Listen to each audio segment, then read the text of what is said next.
Today is January 24th, and we're talking all about peace and what peace was when we were in Christianity, what the peace of God was versus what the peace of the world was, or the worldly peace, um, and how we find that peace. Where's it at?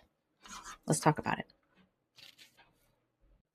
Hi, I'm Candy. I'm a hypnotherapist who's deconstructing from evangelical Christianity, and I know how mindset shapes our behavior. So in this series, I'm going to share my daily reflections from 3 different devotionals. The Book of Awakening by Mark Nepo, and that one's a little more spiritual, non-religious. Also, Jesus Calling by Sarah Young, which is a very modern Christian approach. And My Utmost for His Highest by Oswald Chambers, which is a very classic Christian angle. My goal is to help you see how each one of these devotionals or these day books might shape your mindset a little differently. And if you're into that kind of reflection, please like and follow for more. Let's get started. So for January 24th, in the Book of Awakening, Mark Nepo talks about how easy it is to be focused on the problems in life, to worry, and that being aware is the first step. First of all, is being aware of what is and not what is not. So to be in the present moment, you first have to be aware. When you're aware, now you can focus on the things that are true, the facts of the situation that you find yourself in, and pay more attention when your mind wants to go towards worry, which worry doesn't fix the circumstances. It's not going to change the circumstances. What it's going to do is instead it will have an effect on you, put you in a certain state, probably fear, probably put you in fight, flight, or possibly even shutdown, so that you have a reaction that you wouldn't have if you hadn't gotten yourself there. So worry projects us out into all the different things that could happen. And a lot of times we go towards the negative. Obviously worry is associated with just negative thinking. And it is a natural state, but you want to pay attention to what it's doing. It's not good for you to be in that state for long periods of time. And one way to do that is to focus on the facts of the situation and not allow your mind to just go to the what is possible, the negative things that are possible. You could ask yourself, what if everything works out? That might help you. So he tells the story of this guy who his car breaks down and he's a long ways from the nearest house to get a car jack he needs. So as he's walking, the walk gets long and it's starting to get dark, and he's in his head. He's ruminating about the situation that he's in. And he starts thinking that the person's house that he's going to get to, they're probably going to tell him no. Maybe they won't even answer the door. Maybe they will be afraid of him because they don't know who he is, and all these things he comes up with. So when he gets there, this friendly guy answers the door and he just yells at him like, why don't you just keep your own, goddamn jack, and walks away. So he had worked himself in such a state of worry, and it wasn't the true facts. He was just kind of projecting forward as to what is possible, and not in a good way. So he got himself there because he didn't stay in the present moment, stick with the facts. I have a car that's broken down. I'm going to the nearest house. I'm going to start there, and I'm going to ask them to see if they will help me. What if it all works out? I hope it does. And then move forward. Instead of, when the worry comes, well, I'll deal with that when that happens. If he were to say no, I'll deal with that when that happens. So peace, according to the Book of Awakening, is just staying in this present moment. We're constantly in this, there is a pull to worry, and that's natural, but we have to be intentional. Stay in the present moment, stay with knowing what is, and also believe that miracles are possible. Believe that things can happen. Things can go well. Things can go really well. Strange, wonderful things can happen, and they do all the time. So having that hope does help you have a better experience than if you just think everything's going to go to shit, basically. So that's the Book of Awakening. That's the peace, is just focusing on the possible things going possibly well, and not just focusing on the things going. When you catch yourself worrying, just to be present enough. When you find yourself present enough, when you are aware that you are worrying, that's when you do this. No shame. Just, I'm aware of it. I know what my mind is doing. It's doing what's natural. We are programmed to watch for negative things to keep ourselves safe. But when it's projecting forward and it's going off of the facts, it's just saying, well, these things could go wrong. Don't let it go there. When you find out it is there, catch it, bring yourself into the present moment. And you can do that easily by looking around you, naming 5 things that you see, naming 4 things that you hear, naming 3 things that you feel, 2 things that you can smell, and 1 thing you can taste. Do that, and that'll bring you into the present moment. Be very present. So then ask yourself, what is actually true here? What's the truth? My car broke down. I need a jack. I'm walking to the next closest location to get a jack. That's what that guy could have done in that situation. But instead he was, just making up all sorts of scenarios, which is what our mind does. There's no shame. We just need to intentionally reprogram it so it doesn't continually do that in situations where it is not helpful. So that's how you find peace, according to the Book of Awakening. So in Jesus Calling, basically, Sarah Young says that Jesus's peace is the best treasure. Bad stuff is going to happen to you. That's just what happens in a fallen world. But Jesus' spiritual blessings come in those bad and sad packages sometimes. So, and if everything went your way, which is the world's peace, that's what the world promises, you won't seek my peace, which is the best treasure.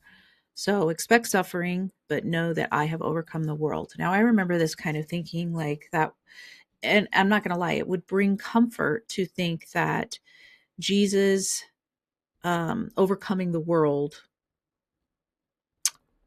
brought me peace, because I thought all the suffering was because I was living in this world and because I was a Christian. And Christians, just suffering's part of the package, right? And actually, I found that suffering is part of the package, just existing in the planet. That's just the way it is. In this, it's like, it's part of a fallen world, but it's just part of life, because the life cycle, there has to be death in this world. There really does, for life to keep going. We need to have things to break down so that there's nutrients in the soil. And just the whole cycle needs to go around and around. And that's suffering to us. Death is suffering, right? The way this teaching is, I'm trying to think, like, in the daily reading, there was like, I bought, my peace is a treasure, the greatest treasure. I bought it with my blood. And which gets you thinking, like, you bought it, but you bought it for yourself and from yourself because you're God, right? And it doesn't make sense, which I don't think that's what the story is really saying, but that's how you're taught it in Christianity. Like, God had to punish sin and he needed bloodshed, even though there's scriptures that says he doesn't want sacrifice, but and he hates that kind of stuff. But yet Jesus was the ultimate sacrifice that satisfied him, and now he'll accept you because of what Jesus did, if you believe. So then the way you receive this peace is you have to trust him, is you have to believe. It's not just free, it's you have to believe it, and then you can have it. So he's kind of, instead of like believing it actually brings you the peace, it's believe and then you can have it. I don't know if I'm making sense, but it makes sense to me. So the world's peace is everything going your way. And I guess when I was in Christianity, you did kind of think like, and sin was pleasurable for a moment, and I would say that, yes, there's this idea that everything will go perfectly. That's the utopia that we naturally kind of long for, where everybody gets along and it's this beautiful, happy place. But I just don't think that's the way it's meant to be here on this planet. Like, it's a rough go sometimes here, right? There's good and there's bad, there's happy times and sad times. But during those painful moments, we do learn things. There's no doubt about it. The pain has taught us, it taught me things for sure. I've grown in those times, in those dark moments. And in deconstruction, I've grown so much. And would I have liked it to not been so painful? Yes, I would like that. But I also know that a lot of that pain has taught me things that I don't know that I would have learned any other way. I'm not saying I couldn't have, but I don't know that I would have. And so I get how this can be comforting, because it is that you want Jesus's peace. You want this peace that's inside you, but you don't really need to believe that Jesus conquered the world. Like, that doesn't really bring much peace, because that means, oh, at the end of your life or when Jesus returns, then you'll really feel the peace, because it doesn't feel like he conquered the world if we're dealing with all this stuff still, right? The idea was a utopia, because we were taught that that's what the Garden of Eden, and we were going to go back to that kind of, perfectness where everything is just wonderful, because that's what we were taught what it was, which I don't think that is something that the story is trying to say. But this could be comforting when you're in Christianity, but it also causes you to look for peace in a belief system rather than finding that peace in the very present moment that you are in, which I think is by far more rewarding and more helpful. And in my utmost for his highest today for January 24th, it's really, he's talking about how Paul couldn't do what he did without a personal relationship with Jesus. So he had to be met on the road to Damascus and start a relationship with Jesus, which, yeah, that was in that story, it's a very, God talks to him in an audible voice, right?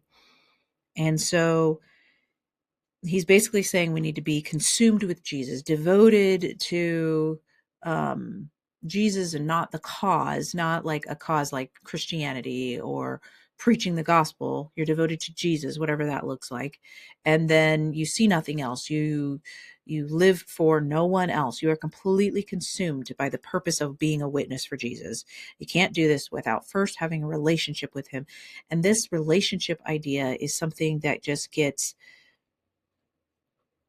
taught in Christianity that is, they'll say it's not a religion, it's a relationship. I remember saying that. I remember hearing that. And the relationship is very one-sided. I'm just going to be honest. Like, you talk to God and you don't hear things. There's times that I thought that I heard things audibly. And I think it was just my own thoughts. And there's no way to know. There's no way to know for sure. I do believe that we have inspired thoughts. I do believe that thoughts come out of nowhere. It feels like nowhere, but they're coming from somewhere. And I believe in a higher self, a source. I've said it many times throughout this series, but a being that, you know, and most Christians would say they probably have not heard audible voices at all. They would say it's in their mind or they just feel it, and that could be intuition. That could be explained a lot of different ways. But in Christianity, you have to say it's the Holy Spirit. And then sometimes the Holy Spirit is saying different things to different people. Or someone will tell you what the Holy Spirit is saying to them about you.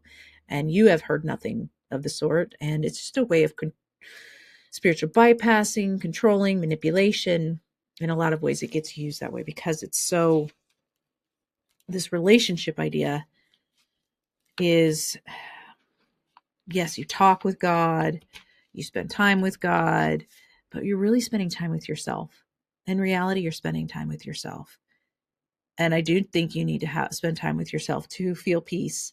Unlike Oswald Chambers, who is saying, just be consumed with Jesus. And that can mean so many things. It's very subjective, but it would be really your interpretation of a guy who lived a couple thousand years ago and who you've been told he is, because you didn't meet him.